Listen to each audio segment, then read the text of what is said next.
Could we be seeing a shakeup on the Valley? That's what one source is telling OK Magazine. Wait until you see what Bravo celebrities supposedly have been interviewed for the show. The source told OK Magazine that they don't want the show to end up like Vanderpump Rules, so casting is currently happening. Obviously, we have two couples on the show that are going through very bitter divorces, so it just doesn't make sense that they would go on vacations together and film together. The source also goes on to say that this has nothing to do with the Valley's ratings. Now, here's who they're saying are safe from being cut. Apparently, Jesse will remain on the show, along with couple Nia and Danny, and Kristen and Luke, which, by the way, Kristen, carries the Valley. And it also makes sense since Nia and Danny just welcomed a fourth child, and Kristen and Luke are expecting their first. As for who's at risk, apparently Brittany and Jax might not be asked back, along with Janet. The source goes on to say that Janet is kind of feuding with everyone on the Valley right now. I imagine that if Janet wasn't asked back, Jason wouldn't be asked back either. Now for As Who's Been Interviewed. Apparently, Jesse's girlfriend Lacey has been interviewed along with Michelle's boyfriend Aaron and Ariana Maddox's brother Jeremy. Now here's where the shocker is that I think a lot of people will have opinions about. Source says that Tom Sandoval and Tom Schwartz have also been interviewed as potential cast members on the Valley. Now this shocks me if this is true, just because there have been so many strong opinions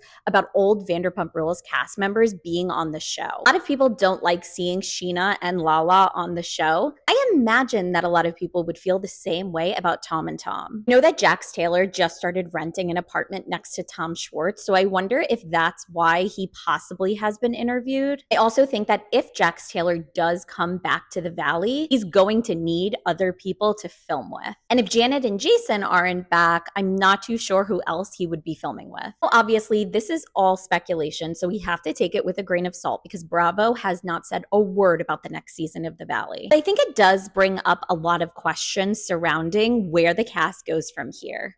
Even when they went to Santa Barbara this season, I did not understand why Michelle was filming with Jesse. It was his trip. Why would you want to go on your ex's trip that you absolutely despise? And I think a lot of this drama can go stale quick, which is kind of what happened on Vanderpump Rules. They understand them not wanting this show to go in the same direction.